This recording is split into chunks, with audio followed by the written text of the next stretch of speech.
What up, everyone? Welcome to another episode of Talking Too Much with Jeremy A. Rodriguez. He is I, and I am him.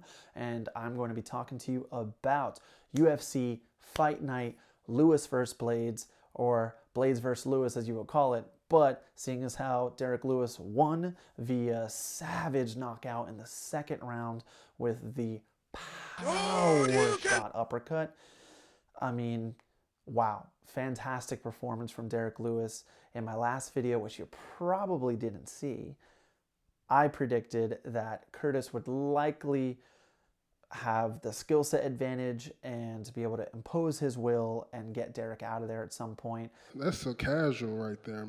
Naturally, I hedged, saying heavyweight, all bets are off. Derek Lewis has the equalizer, and then he'd probably throw a flying knee. But no, it ended up being the well-timed uppercut, and I gotta hand it to Derek. I didn't give him enough credit for his fight IQ. He seemed quite well prepared. His head coach, Bob Perez, I believe, he definitely worked a great game plan with Derek this time around. Derek really had an awesome performance, not just because he got the finish. Yes, the clapping cheeks, yes.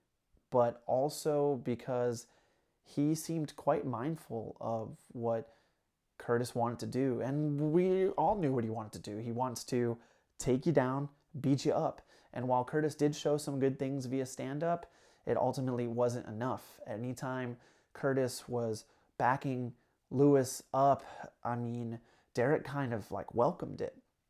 And in those instances where Curtis was close enough for a takedown, Derek just blitzed him off with hand combinations. I mean, anytime Curtis was in his bubble, Derek was firing, and he clipped Curtis early, and it kind of got Curtis to give Derek even more respect than he had already shown up with in terms of Derek's punching power. Derek, during his post-fight press conference, was very well-spoken in regards to what they needed to do to win this fight, which was be mindful of the takedown and be ready to load up on the uppercut or a knee.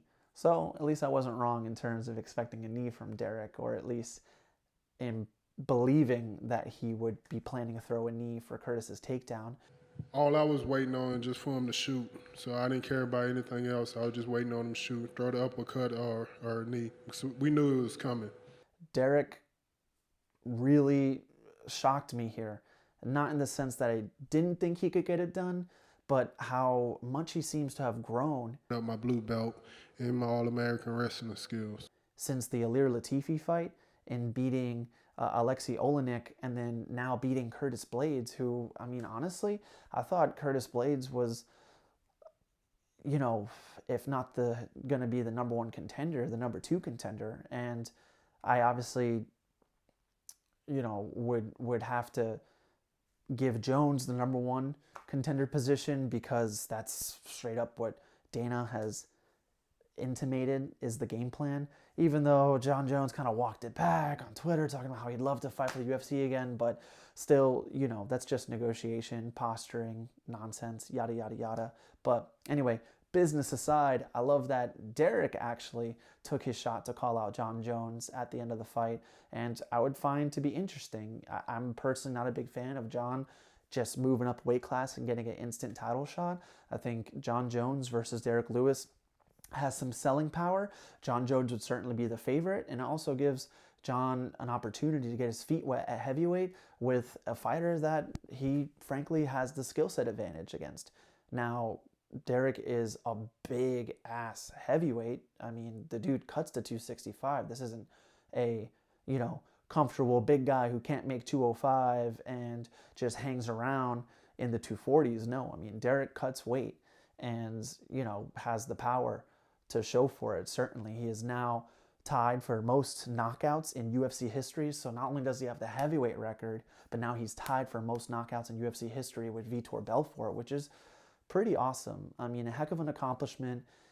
Derek kind of tried to hold off some emotion seemingly with his post-fight interview with Lawrence Sanko. Nah, I just got something in my throat, in my eyes burning. He seemed to, be very reflective on the fact that he didn't get into this game thinking that he would be up there on records list or anything else. He was just looking for an opportunity to provide for his family, and he's done so. So congratulations, Derek. I'll try not to doubt you again. Fantastic performance, and great growth. I'll never give you grief about your fight IQ again, brother. So if this ever makes it your way, sorry. Good performance. Any case, rest of the card, Yana Kunitskaya comes out and has a pretty surprising performance against Caitlin Vieira. Pretty much, putting herself in really good position to be number one contender in that division.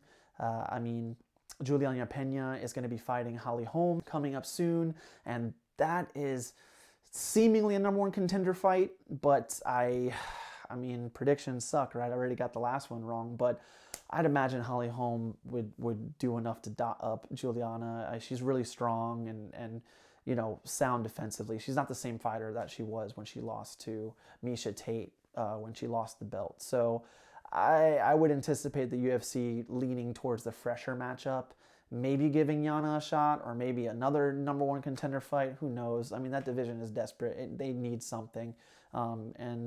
Naturally we'll see what happens at the 145-pound bout between Amanda Nunes and Megan Anderson, but still, the 135 division can take its time to settle, since I don't see Amanda looking to defend her belt within the next 3 months. Anyway, congrats to Yana Kunitskaya, a former Invicta champion, came out and got the win against the higher ranked opponent. Rest of the card, some fun fights. Landwehr versus Erosa was a fun fight as predicted. Hawes came out against Imavov, right? I think I got it right this time. And, won the first and second round on the judges' scorecards. I believe second round was a lot closer because Imavov started landing some combination punches, and Hawes seemed to be feeling it, and I'm going to double down on saying that he's undersized for the division. Imavov didn't seem to be a big guy for 185, and Hawes, again, fantastic shape, but he seemed to get worn down after trying to do control, and while he showed growth and maturity in his control game and being very disciplined and not selling out for a knockout against Imavov, the third round, clearly he was very winded, he was very hurt, and did everything he could to survive. Congrats on the win. He called for if someone falls out between Weidman and Uriah Hall, and we'll see what happens. I don't anticipate that being the case, but we'll see. On to the rest of the card. Flash Gordon had a nice win. That cat Minner had a dominant performance over Charles Rosa. That was pretty surprising. I was not familiar with Minner, and he came out and I don't want to say buzzsawed Charles Rosa, but showed a lot of control, looked dangerous, threatened submissions, was outstriking Rosa as well. So that's a good performance for him. I'd certainly got some eyes on him tonight. What else? I think that was about the extent of the fights that really interested me. But on to the strangeness of this card. Quite peculiar, the way some of these fights fell through. This morning found out that a fight that I was really excited for and spoke about in my last video, Drakkar Klose versus Luis Pena, was canceled because someone in the Klose corner was tested positive for COVID. I'm not going to speculate on who it was, but I hope it's not someone I know. And in any case, I am hopeful that Drakkar will be scheduled for the next card this upcoming weekend. That fight night, I believe, is also in Vegas, so that would be super convenient if they could just make sure everybody tests negative and then move on and get that fight on, because that'll be really fun. I think that's a good matchup. And then seeing the weigh-in, wow, Pena looks like he's filled out, so that's, that certainly makes for a more dangerous fight than I was anticipating, because Pena looks like he's been packing on some muscle and truly committed to moving up to lightweight now. Another strange one, Chaz Kelly got left at the altar pretty much by his opponent. I believe his name is Jamal. His last name has slipped my mind, but it's too late at this point. It's late. I'm just trying to keep rolling. But man, to make weight, do the face-offs, walk to the cage, and then your opponent not be able to make it to the cage because of back spasms. Wow. Wow. That's tough. That's like a big pain in the ass. I mean, that's an easy way to make your show money. And he also was asking, the organization as well as Michael Bisping for his win bonus as well. Um, I don't know, unlikely. But in any case, very peculiar. Very peculiar the way these two fights fell out. I think a little different than most. But yeah, altogether, I mean, pretty fun card. I mean, Derek again, fantastic performance. Curtis, I can't help but feel bad for him. I mean, it seems like he's forever a bridesmaid. He's already cleared out most of the top 10 in that division, and then here he is again in a scenario where he's going to be waiting a while. I mean, Derek Lewis has a win over him. Derek Lewis has a win over the number one contender, Francis Ngannou, who's fighting for the belt next. But we'll see where the dust settles. I mean, obviously in this game, anything can happen. Heavyweights, if you're just ready to go and you're on a streak and you got a rank next to you, I mean, you just never know. I would love to see Derek Lewis versus John Jones, but unlikely that would happen. But that'll be my pick. Now, as for Curtis, I mean, hard to say, but I mean, he's just going to need some time to collect himself. I mean, he was out for a while and it was scary for a bit. So I'm glad they didn't like zoom in with the extra, high definition 8K camera just to show him just like passed out like that, because that was rough. So it's good to see him standing up. It kind of reminded me of the Frankie Edgar knockout, from a few weeks ago, to where he's probably not going to remember, anything for a couple hours and then slowly start to piece it together and be like, damn, like that's tough. But in any case, he'll bounce back. He's a great talent, and I think he's got one fight left on his contract, so that'll be interesting as well. So we'll see where he goes from there.